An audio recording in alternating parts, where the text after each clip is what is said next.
Just get out of my face. Hello, everybody. Listening to the Fair Weather Podcast. Your boy 2K Suave. I'm joined with Mr. Alex A. Rodriguez, live from Tampa, Florida, on the eve of a quote unquote hurricane. Uh, it's gonna be a hurricane for some people though. So for those in the Panhandle or Big Bend or whoever normally gets hit with that shit, Not my circus, not my monkey. hey, Rod, you gotta have a little empathy. I hope y'all's doing okay. I hope y'all don't lose no power, and I hope y'all don't do no stupid shit like, oh, let me go surf and go play in fucking electric water, stupid ass. So that's on you if you do some dumb shit like that. So with that being said, wasn't it Helene? Helene, you bitch. Hey Rod, what's going on, sir? Just ready to record, man. Talk about my Jets because I'm a happy man. I'm happy as a pig in shit finally.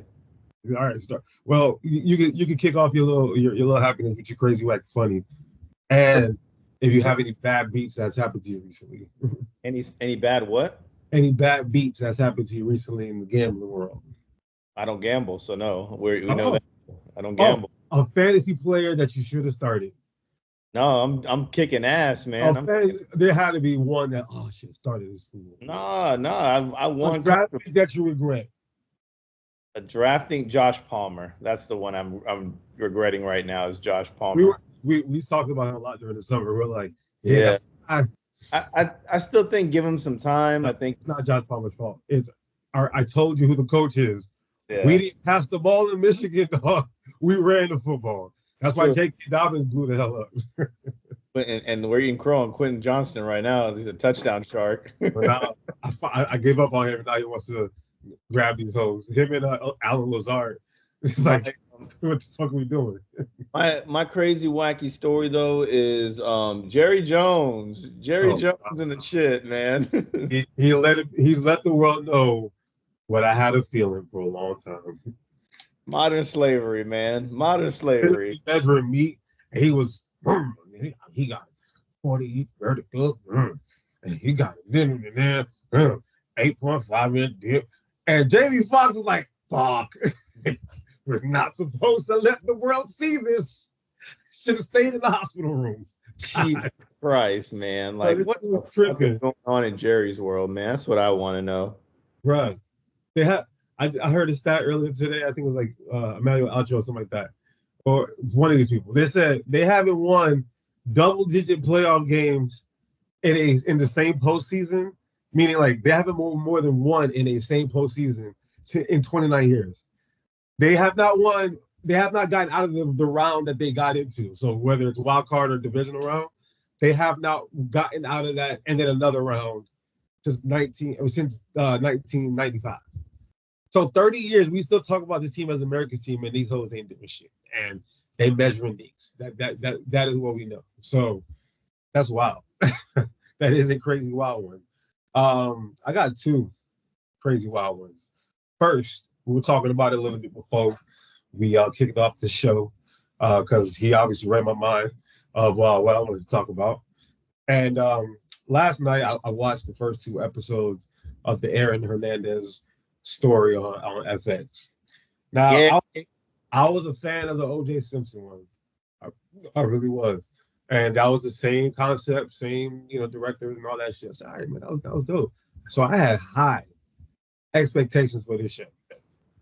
But that's the worst shit I have ever seen in my entire. It is so bad that I left a review on Google about how bad the movie was. Like I don't leave reviews. I'm not that. I don't give a shit unless you blow it out the water, pause, or and I feel the need to, or something is really bad. I don't know what they're trying to pick, but I don't know if what I read was true about the director and all this shit. But a lot of the reviews I was seeing, it was like it's a gay director trying to live out his gay fantasy through Aaron Hernandez. It is utterly ridiculous. I thought the whole point of the Aaron Hernandez story was to depict how this young budding superstar became a fucking criminal, and they're basically saying how this gay dude prevailed through football.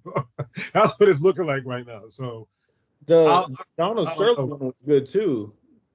what? one, the Donald Sterling one that they did for the Clippers? I didn't watch it because I was like, it looked corny. I was listening to what the players were saying who were actually involved, like Chris Paul and Blake and all these people who are on different podcasts. Matt Barnes was talking about it, and he was like, "Yeah, that shit's terrible. Like the way it's depicted." He said the shit was terrible. So that's from the people who were actually in it. So it kind of turned me off to like, oh, maybe I shouldn't watch it. It's probably terrible. Like I don't like. Do you watch Winning Time? With I thought it was pretty. But a lot of people didn't like it either. But a lot of the players hated it. So it's like, if you want my honest opinion on the Donald Sterling one, like I think the players are kind of corny in all aspect of everything. Like Aaron Hernandez too. But I think the storyline is pretty good and kind of bringing you to light of what kind of went on there. So I can't fight that. But this Aaron Hernandez one though, man, it's like I don't know the history of the director. I didn't go that deep. I was like, let me just watch this and see how it goes. I thought they were gonna do all the touch points on stuff that we could see, the CTE, the hanging out with the bad people, the like I was happy how they showed how, because I did see it in the documentary, how he started hanging out with his like crew back home because he started living with his aunt or whatever, and they mentioned that in the documentary. So that part was cool to see how that happened, but outside of that, it's just one big gay show. And like the funny thing is, I went back to the Netflix special that they did on him, the 3-part series, and they only touched on that in like one little piece. Exactly. And it was his high school quarterback or something. Right. It was like, yeah, we used to fuck all the time. Right. My dad was sitting next to me, didn't agree with this, but now he does because I'll probably get some, airtime and shit. Which, hey, if it's true, it's true. We haven't heard from him since. We have not heard a peep from him since. So, yeah, it is what it is. But it's kind of, I'm gonna keep watching it. But yeah, it's just I can't, bro. It's super. I can't do it. I was that, bro. I've never, I get, we get these stereotypes that we talk during shows and movies. I talk during shows and movies. Yeah, I'm saying shit out loud, bro. I was openly berating that show last night. I was like, what the fuck is this? Cam Newton? That's supposed to be Cam Newton? What? Tim. Everything was pissing me off, dog. Everything was pissing me off. I said, I can't do this shit, dog. Like, dude walking around with their meat, like, don't look. I'm like, bro, what the fuck? And he gonna sit in the car with I'm sorry, I don't want to get the show away if you haven't watched it, but to the people out there. But come on, man. It's what are we doing? What are we doing, bro? So and then my next one is the evolving story of one Sean, Puff Daddy, Brother Love, P. Diddy Combs. Why you got that much baby oil? In case you've been Johnson right now is just like fuck. They had a consistent customer, and that expected whatever amount of money he was spending on that per month. They already had that shit in their statement and everything. They was ready to go. That's a huge loss, huge loss. But in case y'all ain't know, we've been watching it happen over the last couple of years, and they got his ass, dog. They raided the whole place. They found like 10,000 gallons of baby oil. They talk about what was it, freak offs, and he got charged with basically a RICO and sexual assault, and there's like over 50 witnesses, and he ain't getting no bail. I mean, they turned down a $50 million bail. They want him in jail. They're already talking about all he's refusing to eat.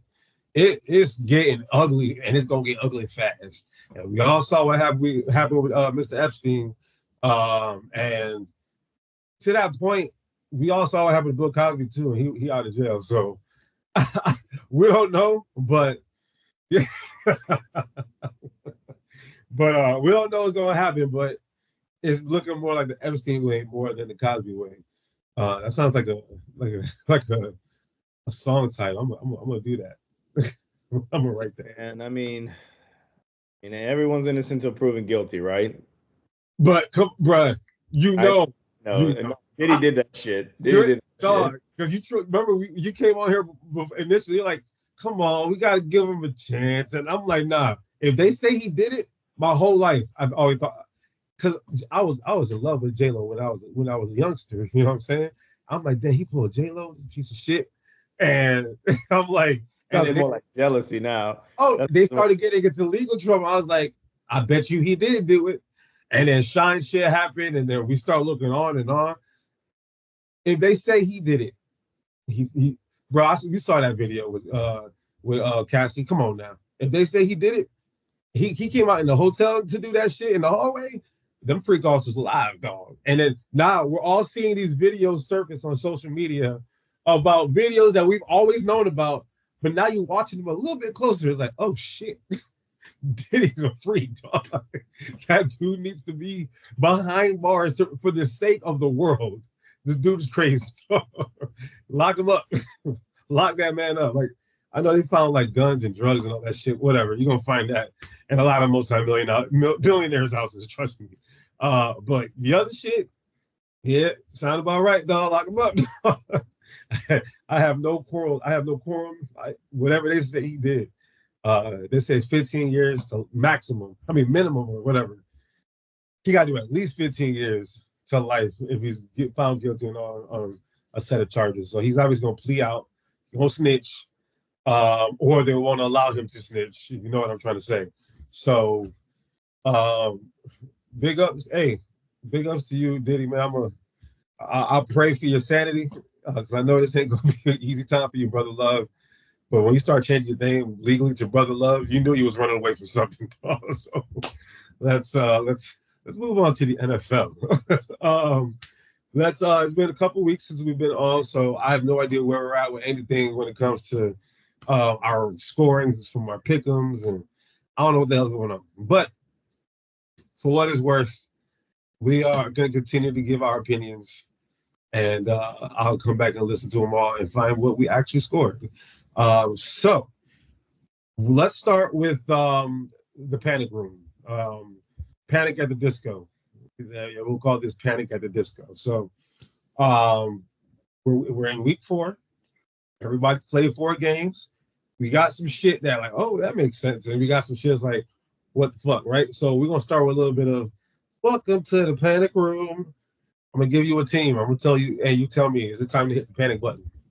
Or like, well, whatever, it is what it is. We'll start with the Miami Dolphins. panic. Panic. God damn. All right, go ahead, bro. Give it to me. Why? No quarterback. Then the backup goes out. But they got Huntley. They got Huntley. I think he can save the day. Huntley? Bruh, Tyler Huntley.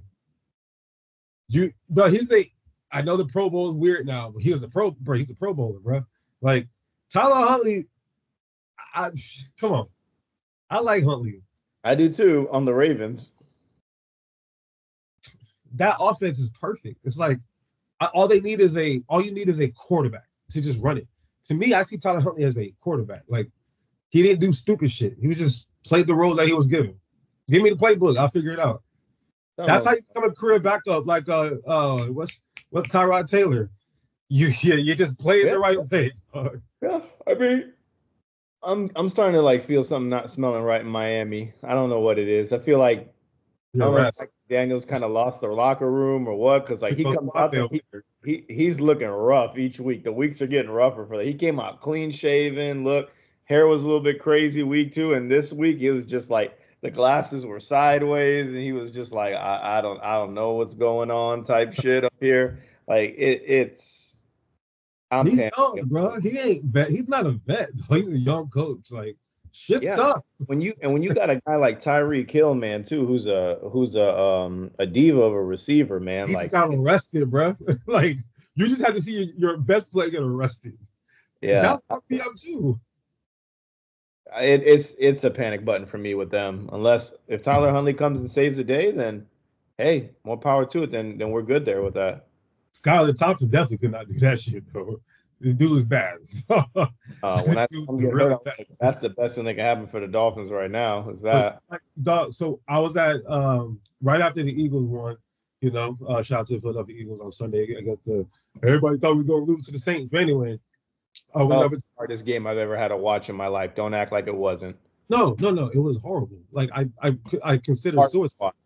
I considered suicide 3 times. It was that bad. I was like, God, this is crazy. But anyway, I go to what's that place downtown? It's a new place they built. Top Shelf downtown. My dog Kevin Laura was in town. And he's a Dolphins fan, and he was there with a few other Dolphins fans, Marvin, his brother Alan, and Christian Catlin. They was watching the Dolphins game. They're all Dolphins fans. I seen this dude Marvin and Kevin take like 11 shots out of depression. Depression. When y'all saw that, yeah, that's panic button. I 100% agree with you. When I saw them, the amount of shots they took to drown out the sorrows, I thought I was depressed when I was as an Eagles fan.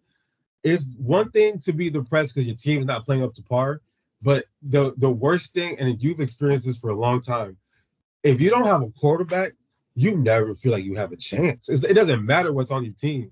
Like, think about what you have to deal with between Brett Favre all the way to Aaron Rodgers. Say the name. Jack Pennington before that. I mean, even at that, you dogged me for Mark Sanchez, and I'm like, dude, they took everything. Hey, more power to them. More power to them, dog. 2 AFC Championship games, more power to them, dog. And look at Sam Darnold now.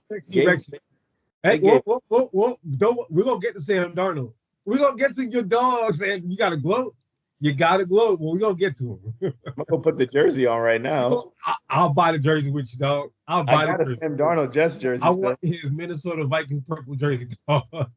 Nah, who was he with right before? The Rams or the 49ers? No, he was, the 49ers, and then before that, the Panthers. No, the Rams and the Panthers, Rams. I want his Panthers jersey because they need some love. Panthers, 49ers, now Vikings. That's what it was. I want his Panthers jersey because they need some money because $7.95 for a ticket? Come on now. Show me my money. Yo, deadass. So, I don't even know how we got to this, but long story short, quarterback's important, dog. Quarterback is important. The next one you got from me. Okay, next. Cincinnati Bengals 0-3. No panic. I don't say why, because I'm panicking for them. I mean, I'm panicking for them too, but we've done this the last 2 or 3 years, and it's the same shit. Different. They were 0-2, not 0-3. They were never 0-3. They were 0-2. And then 1-2. Always. This one feels different. They couldn't beat a rookie quarterback on their home turf. It's good though. On their home, it was in Cincy, right? In their home stadium, where the crowd was rabid on Monday Night Football, they couldn't beat a 21 for 23 Jaden Daniels. Something's wrong, dog. That's not the team that Joe Burrow took to the Super Bowl. This is a shell of itself. Everybody complaining about money. T. Higgins is coming back about money. Did I tell you? Coming about money. Who was it? Was it Trey Hendrickson or the other one that was like, trade me? I guess you're gonna have to trade me. I guess I'll come. I think you mentioned it over the summer. That shit does not smell good. So I'm panicking. You said, I know you're right. I feel like they can recover from this, but this one doesn't smell the same way. This one feels my heart racing. All right. Las Vegas Raiders. Specifically, do you think they should be hitting the panic button on Devontae Adams, like clutch his pearls? Yes, yeah. Clutch the pearls, man. I think he'll be a good trade chip somewhere in the middle of the season. You know who I think would be a team that would go get him in a heartbeat? The Dallas Cowboys. In a heartbeat, they will go. Jerry Jones will get that measuring stick out. Jones has the measuring tip on his way in his private jet. He flying to Las Vegas. He gonna make a weekend trip out of it. Oh my God! Come on, man. Don't. Yes. Yeah. I think you hit the panic button. The Raiders. He's loyal. I don't know. He's a diva. He's a wide receiver. He's a diva. He wants to win. Like, this is different. He's like a Larry Fitzgerald. Larry Fitzgerald was just model citizen. But he has more of those qualities to me than a diva. Like, he's more of Larry Fitzgerald than he's a diva, but he's just like, he doesn't hold himself like that. He's very clean cut, polished guy. Tells you how he feels. and he buys into things. But if it's not He's working, confident. He's very confident in his ability. Like he doesn't like to be modest about. No, he's no, I am that dude, and like I feel like because he had to work to get there, because it wasn't like when he got. Think about all these receivers on the Packers right now. How we don't know who the number one is, right? He came in with like a what was the white boy name? Aaron Rodgers' best friend in Green Bay back in the day. Jordy Nelson. Whew. He came in when Jordy Nelson was there. I think Greg Jennings was still there. He's there. And then what's that short one that y'all had last year and he didn't do shit? His short receiver, Aaron Rodgers' short receiver. Oh, Cobb. Yeah, Randall Cobb. He was just the guy. Like they drafted him because they had him, and I don't think in his first year he wasn't doing that well. So like he could have very easily fallen to the wayside, but he put in the extra work, and he lets you know about it. And we felt good about this whole thing with the Raiders. I know it's only been, it's overreaction already, right? I know it's only been 3 games, but Antonio Pierce is very he gonna let it know how he feels. And to me, that whole team kind of represents that. And like that's how the Raiders have been forever. And I don't know if Devontae fits that little lifestyle that they're trying to live. I'm like, he don't know who his quarterback gonna be week to week. His coach, he just lost to the Panthers. Like, shit don't smell right. I think at some point he's just gonna be like, I'll go anywhere. I don't know. I ain't be here. All right. Which brings me to the team that I was just talking about. The Cowboys. I'm sorry, Cowgirl. No. Panic. The Cowboys. There you go. Panic. Why? Because they ain't playing, man. They don't look like they're on the same page. They're fighting with each other. Like you saw, even the answers at the end of the games. I saw 4 different answers from 4 different people, and they didn't even sound like anyone wanted to take accountability for it. It was like Micah Parsons was like, "Oh yeah, our team has to play a lot better." Podcast dumb. Yeah. DeMarcus Lawrence said there's guys out there that just aren't doing their job. It's stupid. Yeah, the Cowboys, I don't know what it is there. Do you have another team or is this the last one? There's one more after this one. Okay, I probably have it written down too anyway. So yeah, it's I don't know what it is, man. I don't know if they just can't get this shit right. I don't know if Dan Quinn not being there is hurting them, and definitely. I like they have no. Mike McCarthy is who he is.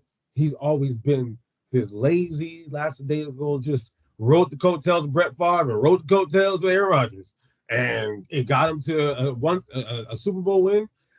Other than that, everything was just underperforming, right? He is an underperforming coach. He has never like the team that won the Super Bowl. That wasn't even their best team. I think they went like 10-6 that year. There was a wild card team.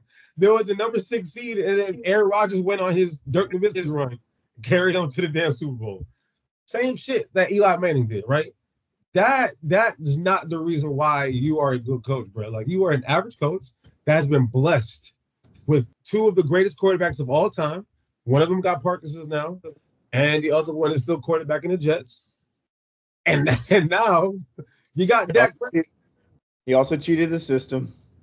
Don't get me started on this fool. Ooh. We gonna do grind our gears at the end of the show. I'll tell you what grinds my gears.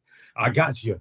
And then Dak. It's not like Dak's terrible, but he's $60 million man, and we're gonna get some top paid quarterbacks in a little bit. Mike McCarthy is trash, though. Come on. And this ain't trash. Huh? Micah Parsons ain't trash. No, Mike McCarthy. Oh, Mike McCarthy? Oh, absolutely. We've been saying this since he got hired. Micah Parsons. They did a report over the summer, a poll over the summer. I'm gonna say it. I don't give a shit. They said Josh Allen was the most overrated by the players. Nah, Michael Parsons is the most overrated by the players. And I said it. I'm gonna stand on it. Yeah, I'm gonna stand on it. He's a little. Come on, man. I don't want to hear that bullshit. All right, come on. He ain't no TJ Watt. We all know who the best defensive player in the next team. Let's go. San Fran 49ers. Yeah, hit that fucking panic Started button. with the gunshot to my dog, Ricky Persson. Brandon, now you don't want no money. Debo didn't want to be there 2 years ago. They just come off of a Super Bowl loss. That Super Bowl hangover loss is terrible. We just went through it last year. I saw. I saw it with my own eyes. It's Chris McCaffrey's team is in Germany. Oktoberfest, baby. Something don't smell right here, Rod. What say you? What I say about Jawan Jennings, though, man? What did I say about him, man? I picked him up on waiver wires. I'm a dog, bro. I left him on the bench, though. He had 40 points. I still won, thank God. But had I started him over Michael Pittman, which I knew I should have did, I would have won the highest point total of the week and would have got my weekly payout. But I was like, nah, let me trust this bum. Anyway, continue. But you were right about Juwan Jennings.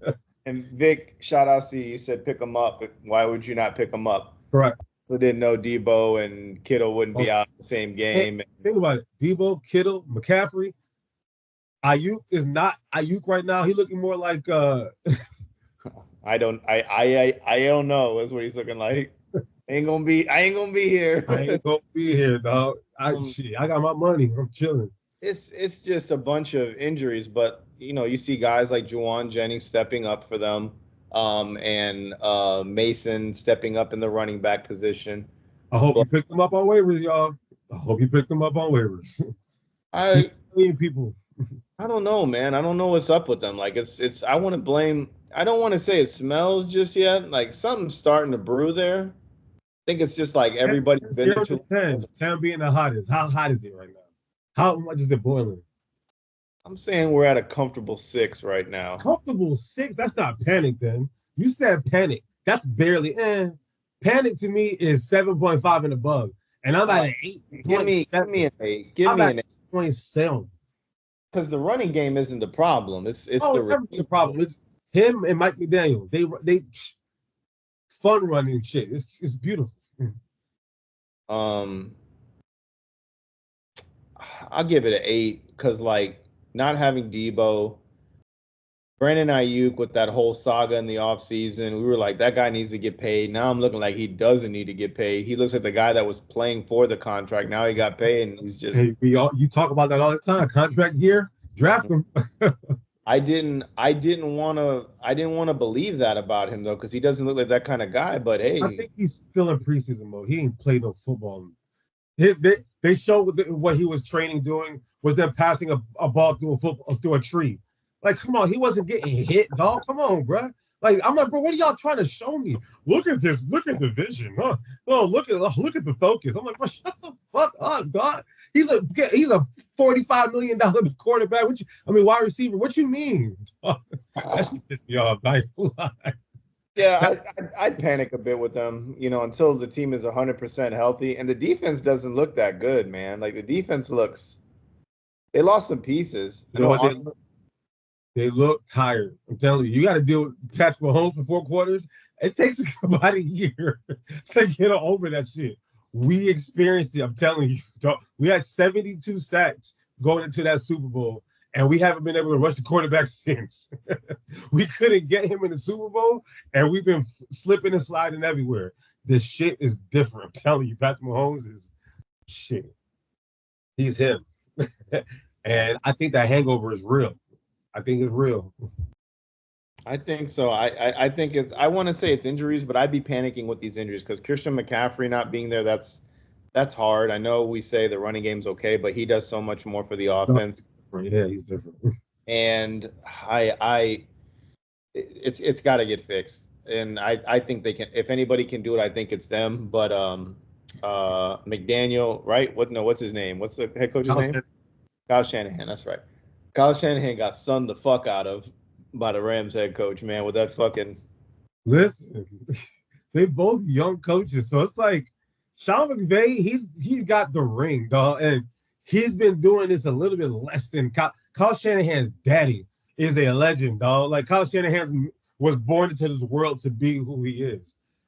Sean McVay came out the fuck of nowhere. And he got the little swag to him, the little they got the little cool voice kind of thing, and he's in Los Angeles. He knows that SoCal kind of flow. I don't know, man. I feel like I think Shanahan and him gonna have like some kind of real beat. Cause I think they was on the same coaching staff before, if I'm not mistaken. Sure, Washington. Washington, exactly. Same with the Packers head coach too. Matt LaFleur. That's a fact. So, they may act like they still friends, but that rivalry. Come on, you don't want the motherfucker that you was like on staff with to be sunning you and outdoing what you do, and your team is better. Like you got injuries, we got injuries too, dog. Like my two best receivers is not playing, dog. Why he say fuck me for? Why he say fuck me for? So I love it. I love it because Kyle Shanahan, he's part of the blame of why they choked in the Super Bowl against the Falcons. Against the Patriots when it was up 28-3. Because the game was just on the other day. It was on NFL Network, and I was like, dog. I'm like, bro, why are you passing the ball? Run, stupid. That's what I said to Nick Sirianni on Monday Night Football. I'm like, just run the football, dog. So I think sometimes these coaches be outsmarting themselves. Shanahan is victim of it. Nick Sirianni, young coach, victim of it. I feel like some of these, your boy Dan Campbell, he's the biggest victim of his stupidity. Like the amount of times he could have just won the shit, do the smart thing. Now let me go for it. I'm at my own 20. I'm gonna go for it on 4th and 2 because I'm crazy. Nah, fuck the data, bro. You got this old man aspect to it.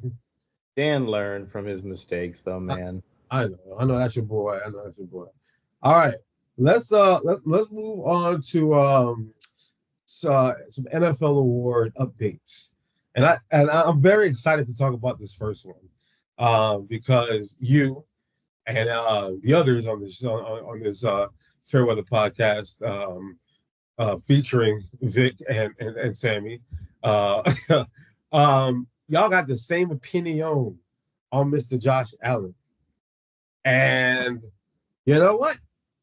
I've kind of stuck with y'all a little bit on how y'all feel, but then every now and then I'm like, y'all tripping, dog. It's not like y'all talk about him like like, why you say fuck me for? Like y'all like he's doo-doo, bro. Like the dude is nice, dog. The dude is nice. We thought Stephon Diggs did help him revive his career, basically, but he didn't need that whole dog, and that's why they was losing last year in that playoffs. Why you pass the ball to Stephon? He had to think about that shit all day. Oh, come on. Now he got buddies all over the field. Khalil Shakir, Keon Coleman. They do the same fucking play every time. Screen. Screen. Josh Allen is the MVP favorite at the moment at plus 230. Patrick Mahomes. I agree. I'm going to just run through the 5 and I'm going to give it to you. Patrick Mahomes somehow is at plus 250. Second place. Third place, plus 1,400. CJ Stroud. Jalen Hurts, plus 1,600. And Aaron Rodgers and Lamar Jackson are both tied at plus 1,750. So there's only one clear-cut favorite right now, and his name is fucking Josh Allen. Okay. What you thought about him before and what he's doing now, can you please tell me why you agree with this sentiment? The numbers don't lie right now. What have you watched? I've watched this man manhandle a bunch of teams lately, but like, who have they beaten? Who are the big teams that they beaten? Oh my God! What they got? Y'all just beat the Titans and the lowly Patriots. Come on now. The Patriots beat the. You started the show saying that you are so happy about the Jets. Y'all beat the Titans and the Patriots. Who do these motherfuckers beat? Arizona, they almost lost. They got manhandled by the team that we're panicking about, the 49ers. Continue. Listen, I'm not taking away from his talent and what he's doing right now, okay? But they got to play Baltimore this week, so now we'll see what's up. We'll see what's up there. But playing Arizona, which they almost lost to, okay? They almost lost to Arizona. Miami, which they injured Tua on that game, took him out the game. They intercepted him 5 times before that. So. Exactly. No. I'm not crediting him to that, bro. They mollywopped his ass. I got you. And Jacksonville, like, don't get me started on these guys. That was the team I said I was gonna put on the panic or no panic, but we're gonna talk about the top paid quarterbacks in a little bit, and that fits right into that category. But yes, continue. No, like I'll give him his credit, MVP frontrunner, but the award isn't given tomorrow. Let's see what happens the rest of the year. There's a lot of football to play still, and I'm confident. Like, listen, man, I want to give the guy credit, I do, but he hasn't won shit. Maybe this is the year he wins it. Maybe it is, but give me his resume. It's a blank piece of paper. You know what I blame? You won the AFC East. You know I know what I know. Fantasy football. I can it's stuff. Fantasy football is one thing. Fine, mind you, I have Josh Allen this year. Thank the high heaven, bro. Chris Collinsworth. Oh, he threw a top. Hey, this motherfucker is nice. I was like, yo, this dude is Superman. Cam Newton over here. But shit, what was I lost my train of thought. You said Chris Collinsworth. And I know he be fucking necks him all the way, bro. He gok 3000s that dude. Anytime he touches the ball, I'm like, yo, dude, just let him breathe. Let his hog go for a second. Fuck. All right. Well, anyway, like I was saying, Josh Allen is at plus 230. The people below that, is there anybody that you like? They ain't getting enough love. I'll give you the order, and then anybody you can think of. After Josh Allen, Mahomes, Stroud, Hurts, Aaron Rodgers, Lamar Jackson. I wouldn't put Jalen Hurts on that list at all. I'm sorry. I want you to think, we're in week 3. Think end of the year. How do you think all this kind of shapes out? You think, because I agree with you, but there's a reason why maybe Mahomes is still number 2, even though he hasn't played well. How do you think it projects, as we go towards the end of the year, if I was trying to put a bet in for like a long shot and I hate the MVP award. The MVP award is just for a quarterback. Yeah. Because like when you look at players that are scoring a touchdown every game and having good games, like you should put them in there as well. Yeah. It makes him like Saquon Barkley is like, why is he not on that list? Over can I tell you Saquon Barkley's odds? Plus 6,000. I'd put the house on it because Josh Allen to me. I didn't even put the mortgage on. Josh Allen to me is a clear cut number 1. I'd put half the money on just so I can recoup that. But the other half, if I had to put it on anybody else, they're going to see Saquon do some shit because I think Nick Sirianni has watched what he fucked up with. So he saw how great he was in Green Bay, what he should have did in Atlanta, and what he did do with the Saints. He's like, fuck all this Jalen Hurts shit. I know we paid him a lot, but Saquon, we ride together, we die together. We gonna pitch the wagon to Saquon Barkley leading this offense rather than Jalen Hurts. Oh, let me do a quarterback dive on 4th and 18. Like, nah, hand the ball off to Saquon Barkley or pass the ball to Saquon Barkley and let him do what the fuck he got to do.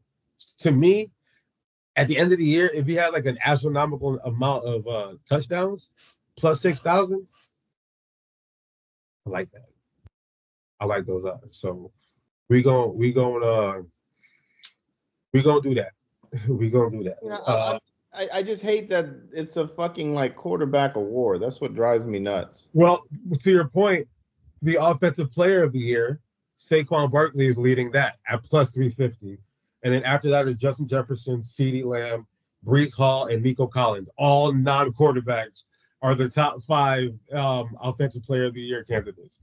Still a bullshit award. Still a bullshit award. It's still a bullshit award. The way I think if they just rename it, unfortunately, the MVP, unless just give them all an award for who's the best at what. Like Madden, I be seeing that shit on Madden. They got best quarterback, best running back. I'm like, hell yeah. So just I don't know. It's hard, bro, because it's the media who votes for this shit. Every sport, if you allow players and coaches to be the ones that vote for these awards, we'll have such a different idea of who the real MVPs were every single year.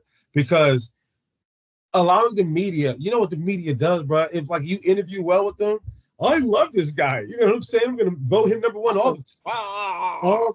If Chris Collinsworth is a voter, you know who he's going to vote for. Clearly. Like you know. So like think about the people who call the game. They're the ones that vote. They don't fucking play on the field anymore. They're not watching what they're doing in practice. the coaches, the one that are doing the game plans, they're game planning for we gotta stop this son of a bitch. You know what I'm saying? Like the media voting shit. 8-inch dick out there. We gotta get, man. The media voting for this shit is horrendous. Let the players and the coaches be the ones that vote for this shit. You gotta stop this son of a bitch. This song bit, you gotta stop this one right here. You hear? So, but outside of the offensive rookie, players of the year, that I mentioned, Saquon in this order: Saquon, Jefferson, CD, Brees, and Nico Collins. Who do you think has the best chance to finish the year as that? And who are we not thinking of that could be on that? Alvin Kamara. Ah, Alvin Kamara is a good one. I like that. I know he had a down game against the Eagles, but who? Who? I watched the whole game. Relax, okay? Yes, I watched the whole game. And I think he's a guy that's last year had a down year, and I think he's out to prove who he really is. I really like that guy A-Chain too, man. He looks good out there, man. He looks like a good Swiss Army knife. I'm thinking that Mozart, hey, you had what, 16, 18 touchdowns last year? Yeah. You told the people to draft him. You told the people to draft him. I know, but he's not playing. I mean, now 3 games you're not playing, it becomes like, hey, now you have to stop. We got to be concerned about his injury shit too, because like he ain't clear, and they've already got Jeff Wilson ready to go. They already got Jalen Wright ready to go. It's not like it's true. I don't know, true, but I don't know what happens there. Maybe Chicago's calling or Jacksonville's calling. Jacksonville's calling you. I don't know. Athletic trainer in Jacksonville, y'all. I mean, not Jacksonville, and what team we just talking about? Miami. Who's the offensive coordinator? I mean, the athletic trainer. Like Tua can't see straight. He wearing sunglasses at night. I wear my sunglasses at night. So, I think the clear-cut favorite though should be Saquon. I think he's in a perfect spot, man. After what I keep seeing, like that game with the Saints, I was like, how are you gonna give the ball to him 3 times in the first half?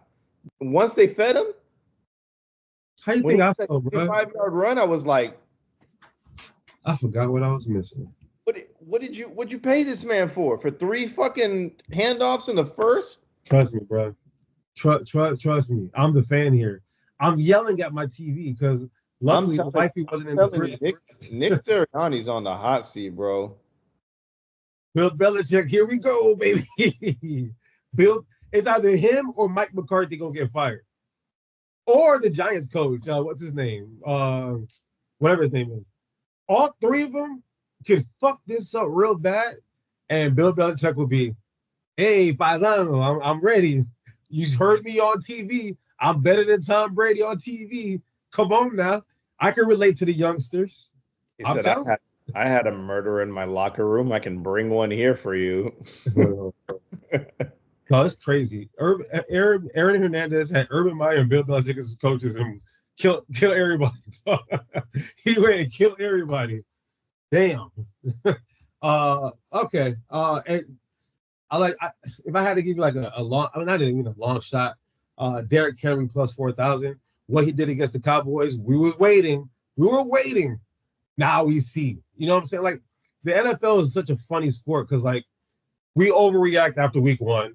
We overreact after week. Like we just overreact every week because only one game was a week, right?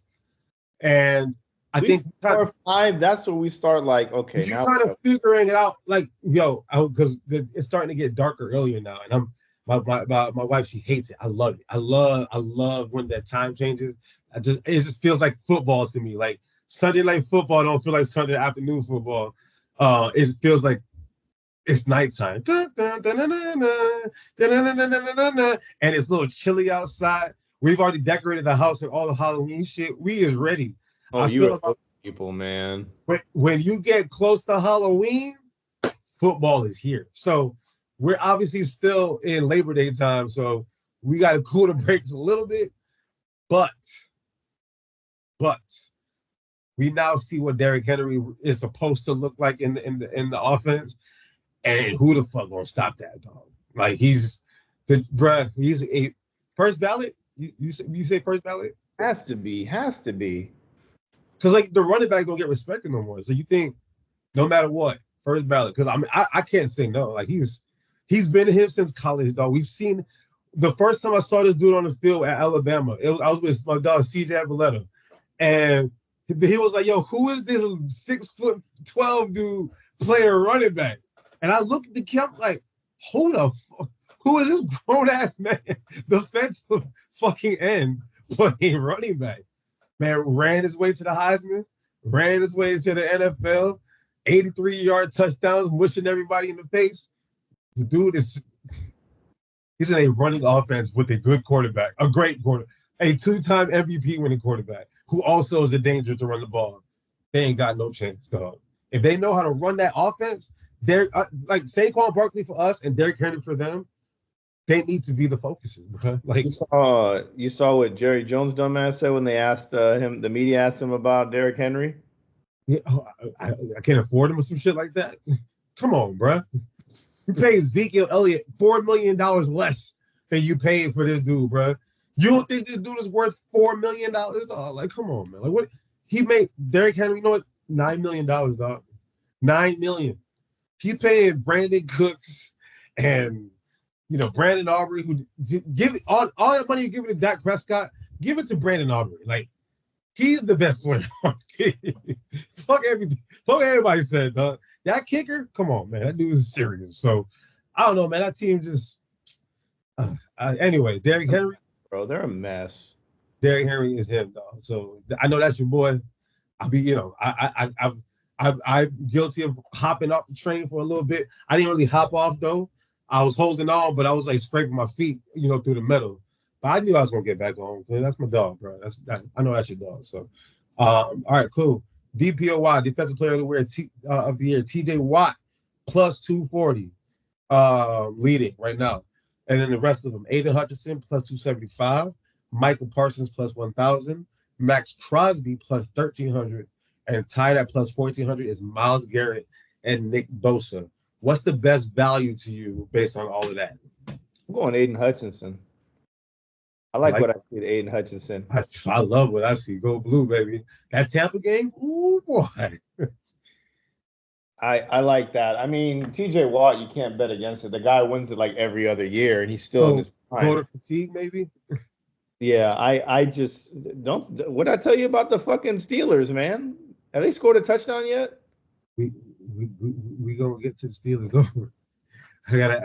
I forgot to put it down. I don't even know the odds, but we're gonna ask about Coach of the Year in a second. Like fucking Tomlin, bro. Yeah, man, I would go Aiden Hutchinson because sports is a game of younger players start to shine, and I think he's coming into his own now. This is year 3. This is about the time that Nick Bosa started to pick it up. TJ Watt picked it up. Myles Garrett. They're all about to get contracts.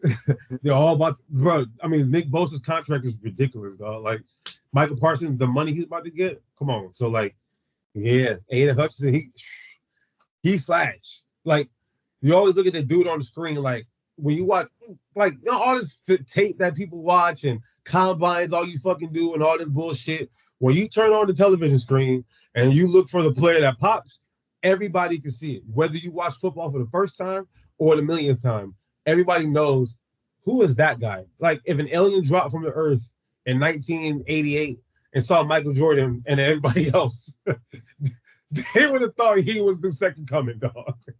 They would have. The way, and think about how the media worships him now. Can you imagine an alien who never seen shit before, dog? Exactly. Like, anyway, Aiden Hutchinson, he flashes on the television screen. I have a dark horse. Pause. I don't know how I feel about that, but Jalen Carter plus 10,000. So let me explain. I got to get my homer pick. Come on, dog. Let me get my homer pick. So week 2 and week 1, Jalen Carter was non-existent, and then they called him out. They said, Jalen, what the fuck are you doing? Why are you even on the team? And the Philly media is harsh, right? And then the Saints game happened, and he was wreaking havoc, right? Then Jalen Carter is a gangbanger, bro. he saw his boy Devontae Smith get clean cut. I mean, he got, remember jacked up back in the day? He got jacked up. No flag, no nothing. It was like 1999 again. He got jacked up. And I think that turned Jalen Carter up. And he fucked up the rest of the game for the Saints offensive line. And I feel like we said, we overreact for a few weeks. If he continues how he played in that game to the end of the year, and he started doing some like Aaron Donald type of shit where he's like all the metrics like quarterback touches and hits and all that bullshit. Plus 10,000, I might put the bank on it. I might put the Sweden account, bro.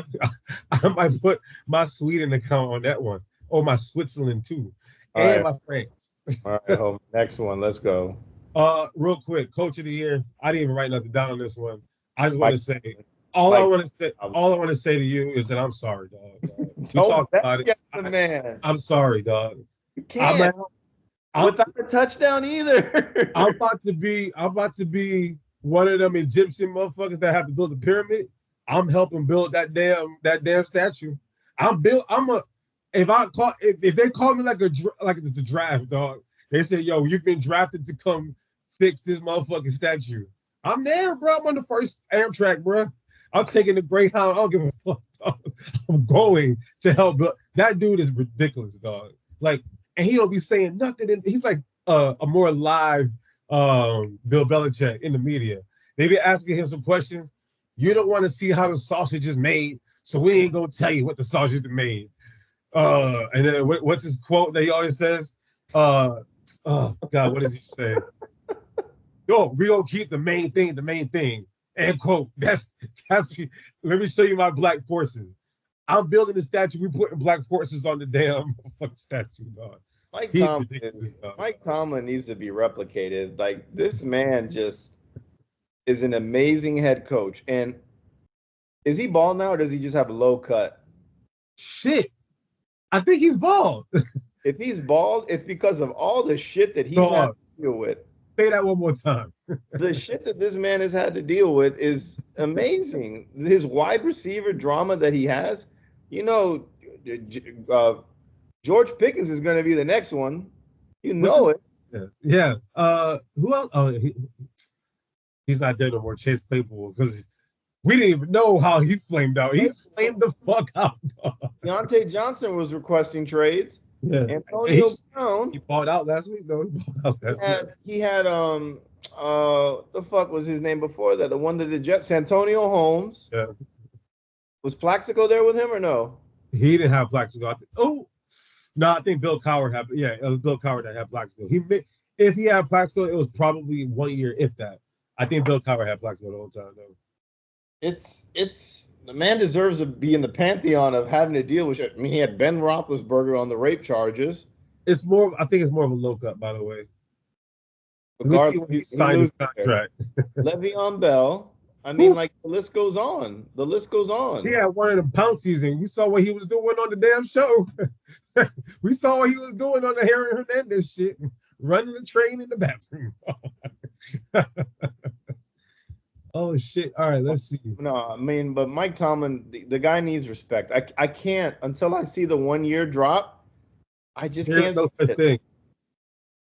I don't think it will ever. It's a low cut ball. It's like Kenny the Jet Smith. I don't know if you can see. It's hard. It's super low. It's like Kenny the Jet Smith low, though. It's like really, really low. That might be Omar Epps anyways. We don't know. Shit, it might be, dog. It might be.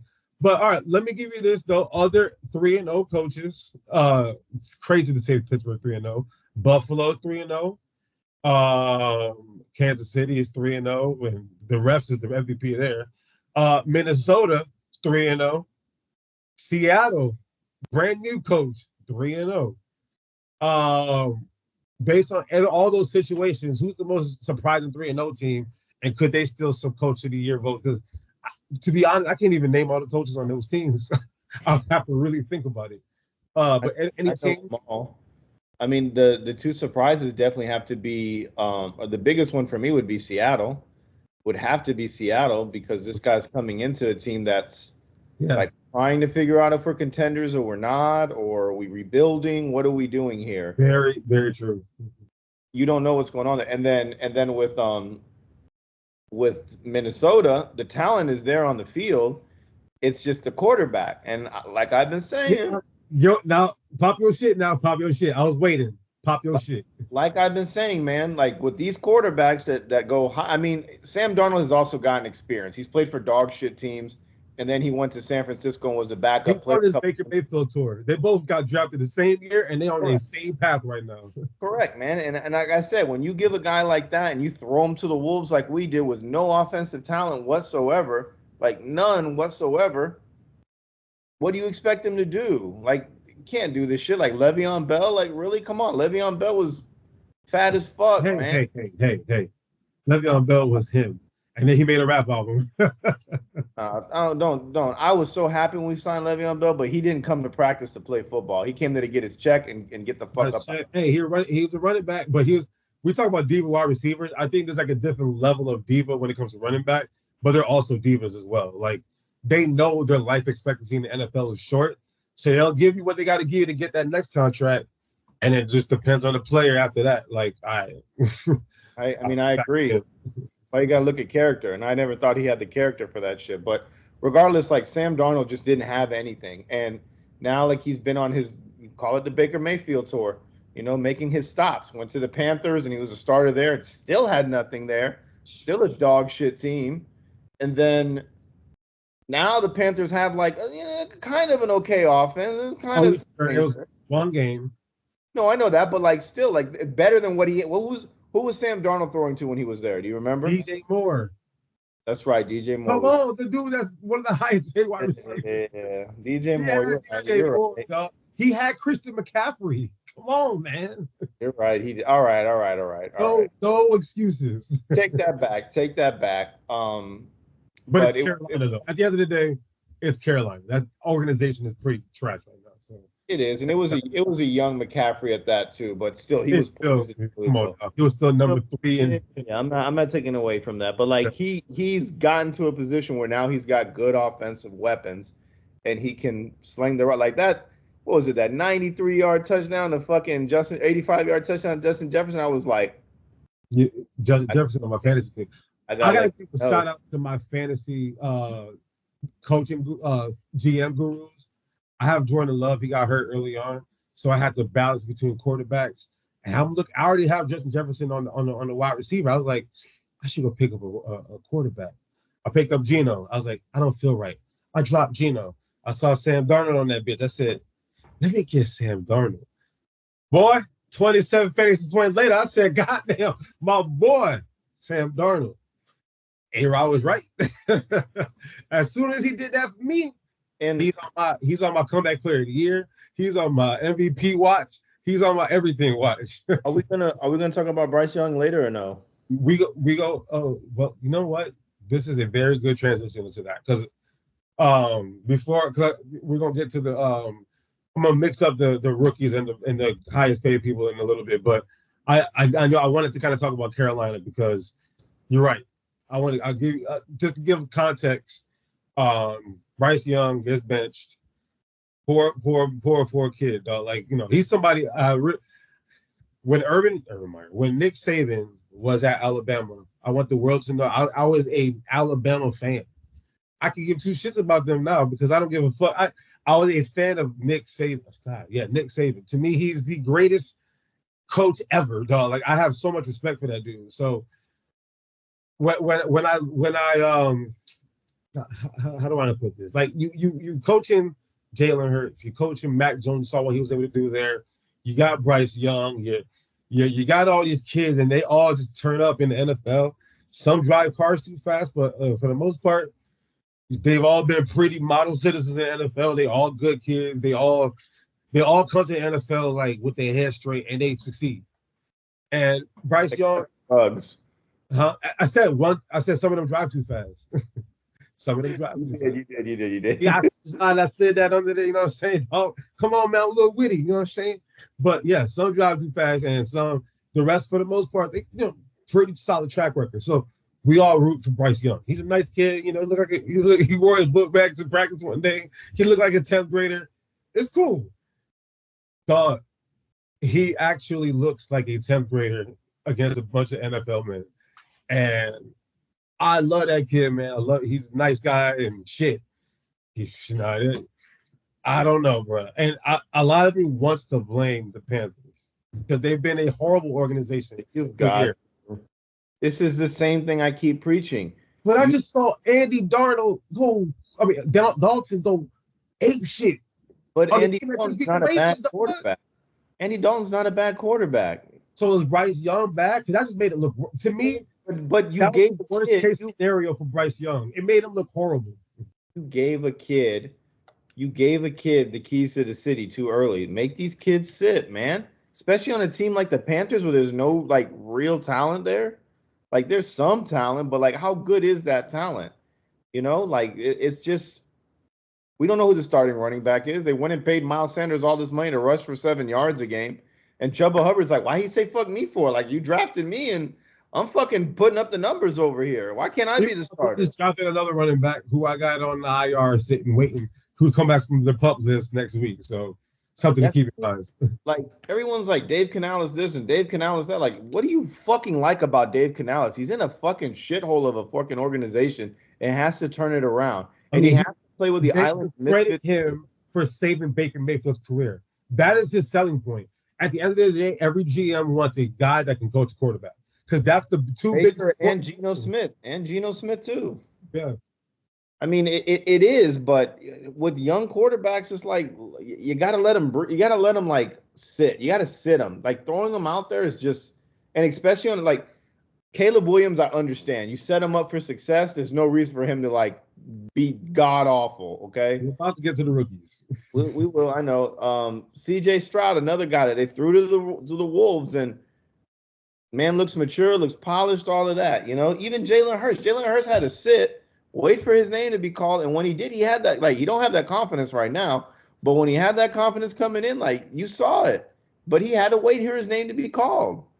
Jordan Love, look at him. Waits, gets in there, boom, ready to go. And the guy he replaced, Aaron Rodgers, waited his turn. Same shit. He had to wait his turn. And then he balled out.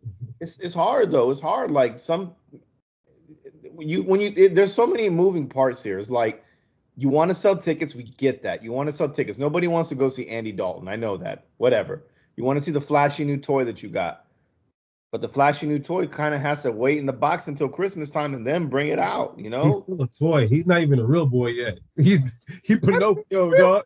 He's not even a real boy yet, dog. He's still a little like a man. He got his chick taken him by Tyrese Maxey too, sorry, man. Dog. I'm so sorry, y'all. Tyrese, you my dog, bro. It's not your fault, dog. Don't let these people tell you it's your fault. She I see her, bro. She bad. You know what I'm saying? So I get it. But come on, Tyrese, come on, man. Don't let them blame you for this shit. Because you look at Bryce Young, he looked like a young, sensitive little kid. If his girl, he loves his girl that much that he brought her to practice. He brought that girl to practice. And she broke up. She left, and she on TV on Monday Night Football with Tyrese Maxey. Oh, I'll be sick. I'll be sick too. Oh, Lord have mercy. I'll be sick, bro. That heart, he light-skinned, dog. Come on, man. He listened to Drake in the weekend all weekend. Ugly crying. Crying is out. Come on, man. That's sad. I feel bad. I feel bad for little bro, but yeah, that situation does suck. But if David Tepper turns this shit around, he my coach of the year. If he can turn this little fucked up situation around and Andy Dalton carries him to a playoffs, dog, this would be something that they'll make a movie about in 25 years. So, saw the fucking voiceover thing. I just said black people back 10 years. I said black quarterbacks 10 years. Yeah, I'm a ginger. So what? All right. I was going to do, all right.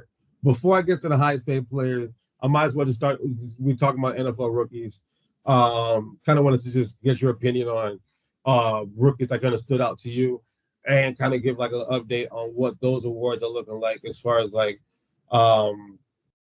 awards and shit. But I didn't get a chance to look up the rookie awards yet, so I'm gonna do that right now. What rookies for you You can just run them off and give me a reason why. What rookies for you are really popping out and showing them in 2024? Malik Neighbors. Shit. Malik Neighbors. Good. Malik fucking That Neighbors. boy is solid, dog. He making Dave Jones look like 40 million again. I'm like, damn. He's the most. I looked up on Fantasy Pros. He's the #1 targeted wide receiver in the NFL already. My dog breath still smell like Similac, like Stephen A. Smith would say. Fresh off the presses off of LSU. Fucking nice, dog. You can see that shit quick. Like, it's crazy, like, what determines a good rookie versus a bad one. Like, we watching Jaden Daniels, because that's another one, right? We watching Jaden Daniels. I was gonna say him too. That motherfucker was smooth, dog. He just had 2 incompletions the other day, but 3 or 4 touchdowns, whatever it was, on Monday Night Football, on the road. No punts that game. He balled out over Joe Burrow to do that. You know, we talk about Joe Burrow like he Joe Cool and he took the team to the Super Bowl, beat Patrick Mahomes. I don't know, dog. And you look at Caleb Williams, it's like, shit, boy, like, what's going on over there in Chicago? So you look at Malik Neighbors, you either have it or you don't, right off the rip. And he's not somebody who needs time to waste. He looks like, I'm thinking of all the skill position. I mean, Xavier Worthy had that good game, but then, you know, we haven't heard from him since. He's my third. But Malik Neighbors, that dude. And then, what are you seeing out of Jaden Daniels? Oh, bro, like he's him. He's the Vic said it. Vic and Sammy hit the nail on the head. I hate the NFC East, by the way. Why I gotta draft these generational talent? Jeez. They hit the nail on the head, man. Like they both said Jaden Daniels is going to be the best quarterback in this draft, and I agree with them. We're like slobbing the knob over Jaden Daniels too. They wish they could have had him. So them 2 LSU boys, yeah. But like have you how much have you been paying attention to like his play as far as like his voice and his moxie and all that? Jaden Daniels? Yeah. Well spoken, slides, which is good. He's just got a little body on him, man. Like he just needs to build muscle. That's what I'm scared about. Like his helmet flying off and shit. I don't like that.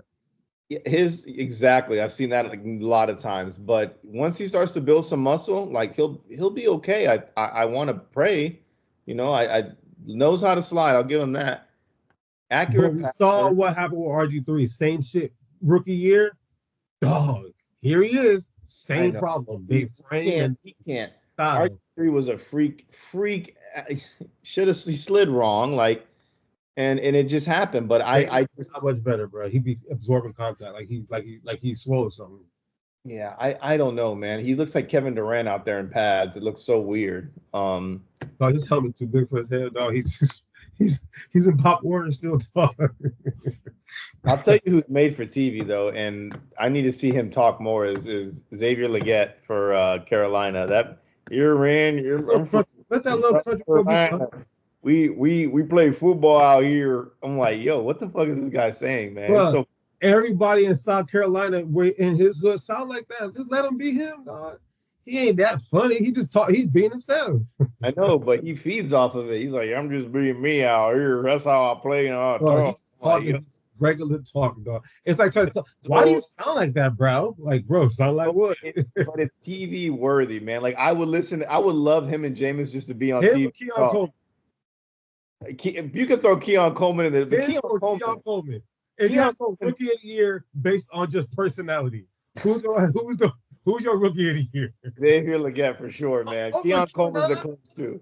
You don't remember Keon talking about all them NBA players? Come on. But Keon doesn't even look he trusts his own judgment when he's out there. He's always like, nah, because he's like, I'm allowed to do that for real. Because like he from the struggle, dog. So I just think it takes time for him to adjust to this millionaire life. You know what I'm saying? It's different.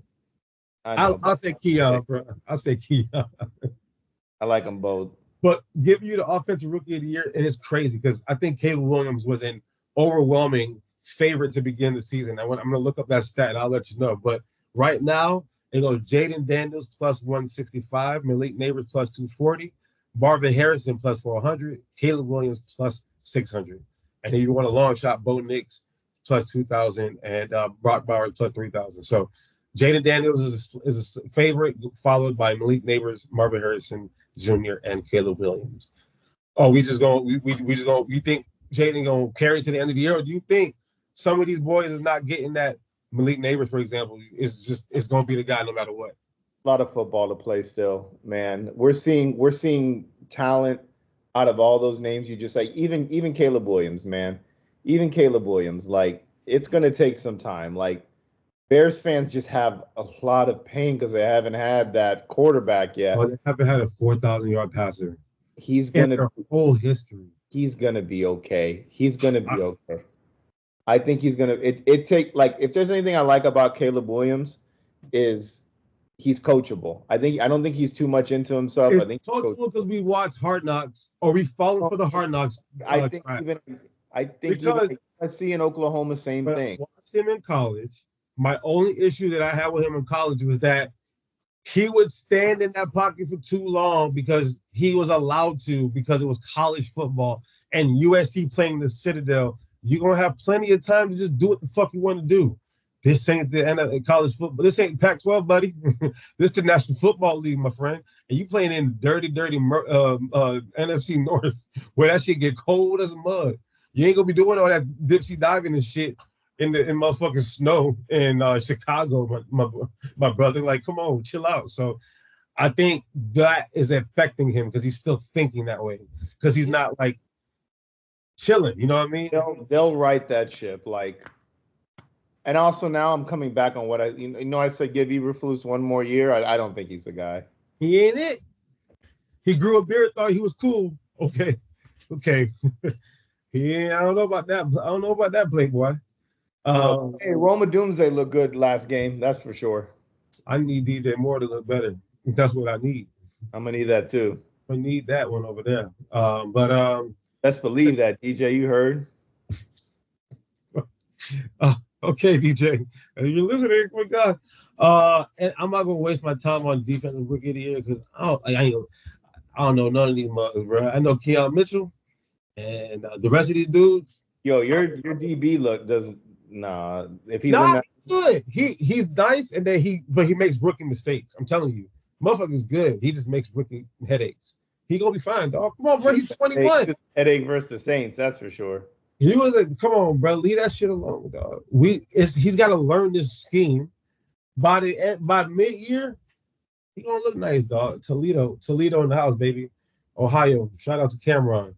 All right. Knows. We're about to get to our pick'ems. I just wanted to give Aaron a list of the top 10 quarterbacks that are in the NFL right now because I sense a little bit of a theme, and it's scary. It's scary. All right, number one, $60 million a year, Dakota Prescott, Dakota Prescott. How he look, A-Rod? He's not looking bad. It's just the whole freaking. He's the captain of that ship. Tom Brady will not let that shit happen under him. Come on now. No, as far as holding his head for the team, captain your ship, dog. You ain't the leader, dog. Not even a little bit. $60 million. You're the highest paid player in NFL history. I don't see it, dog. Don't see it. That's my conclusion on him. Next. Oh, I agree with you on that 100%. Joseph. I don't know if it's Joe Burrow. Is it? You think his name is Joseph? Joe Burrow. Joe Cool. $55 million a year. 0-3. I know you said don't panic. Don't panic. I'm panicking. What you think?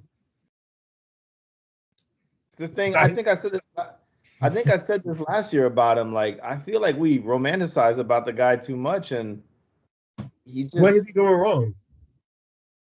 That's not his fault. The team is letting him down. He's a quarterback. I mean, the team is letting. No. This is different. This is Cincinnati. Colin Cowherd always says sometimes you cannot overcome the organization that you are drafted in. You drafted in Cincinnati, you Cleveland. Dog, they paid $230 million. I'm about to get to the one in Cleveland. We thought, okay, here we go.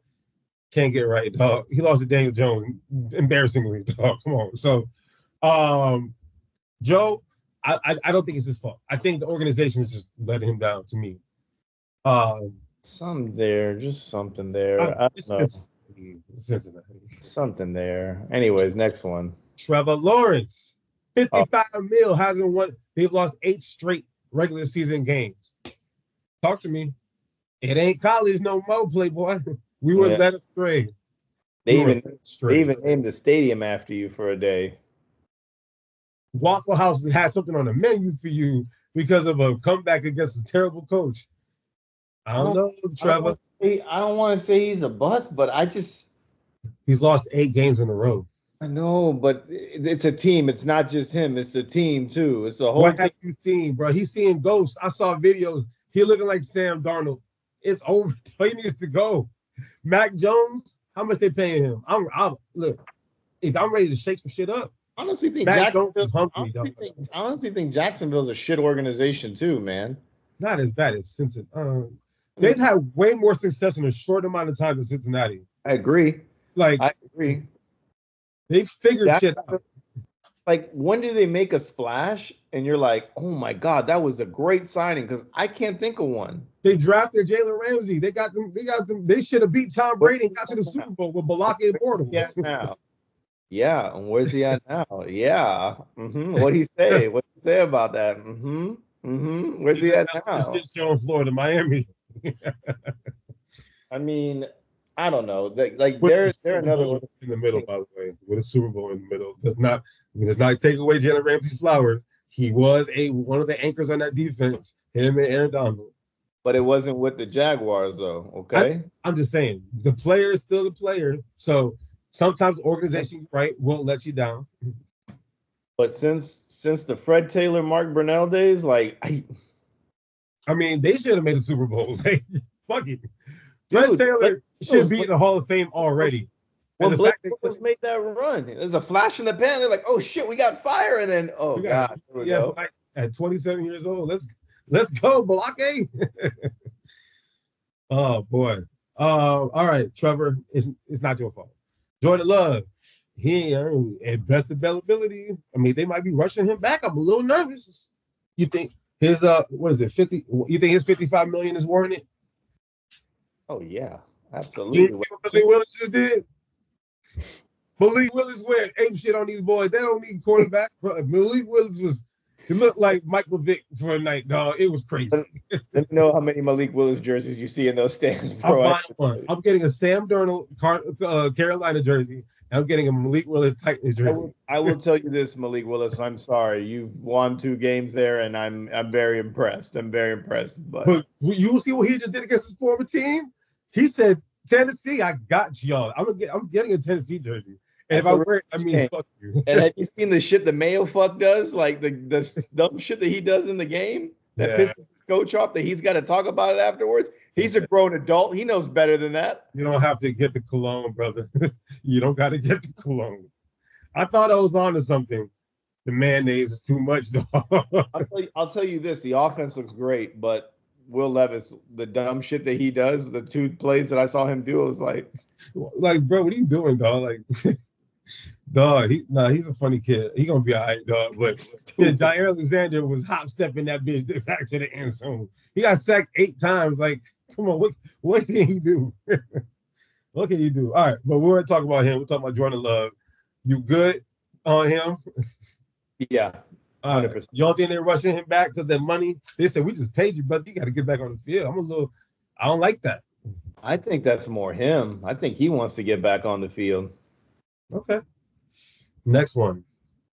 Somebody who can't get back on the field. Tua. 53 million. Motherfucker. I don't know, man. Everybody Bro, been telling him to retire for 3 years now. listen, man, I love the kid. I love his heart. I love who he is as a person. You're Samoan. One of the big guys in your community is Junior Seau. Like, look what happened to that man. And you're taking licks that are No, Junior Seau was the guy, right? He was you're taking licks that are scaring us on TV. You have professional athletes who are in the fucking fraternity with you saying, you got your bread, you took care of your family. Hang it up, man. And it's Like, not hate. They're not coming from a place of hate. It's all genuine shit. It is, but it's also a thing, as a competitor, it's hard to hang that shit up. So I get it from both sides, but when you look at a specific health point of this, pause, yeah. Fuck. Fuck. Um, when you look at it at a health point, it doesn't look good, bruv. It's not looking good over here for you, man. And I want the best for you. When I see you get up and your fingers are all weird and all the time now. yeah, Like he didn't even do shit this time, bro. He just ran. Shout out to DeMar Hamlin. He just got his first career pick on Monday Night Football, full circle moment. But he just absorbed his tackle. Like it wasn't like DeMar Hamlin laid the stake on him. Pause. Like he just tackled him. Like it was nothing. And poor little no Aaron Hernandez. No Aaron Hernandez. No Diddy, no Aaron Hernandez, no none of that. But no, on the real though, it's like, bro, like the most basic shit. You curling up like this. If you was my son, hell no. My brother, hell no. You my dad, hell no. Cousin, hell no. So it's like, if I'm your family member, nah, bro. Like, if I'm your wife, nah, bro. Like, yo, you got kids now, dog. Like, let's not be in a wheelchair for the rest of your life. It's hard for a competitor though, man, and we'll see. I mean, Samoans they're tough, man. They are tough, but I mean, it's. I wish the best for him. I'd say he's worth every fucking penny. Every penny he is worth, because he proved it last year. He just doesn't know how to slide, and Skylar Thompson proved it. Skylar Thompson reminded you last week how valuable Tua is to that offense, because the same pieces and that shit looked like a clusterfuck. So, correct. I agree, but it's a shitty situation at the end of the day.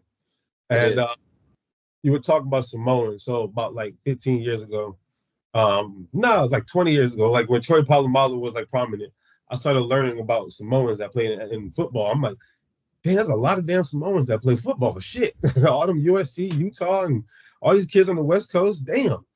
And because of that, I was like, yo, if at a certain age I'm just kind of just chilling, whatever, I'm just gonna have me a kid with a Samoan woman. We gonna create NFL children together. Like I was gonna have a LeVar Ball type of bullshit.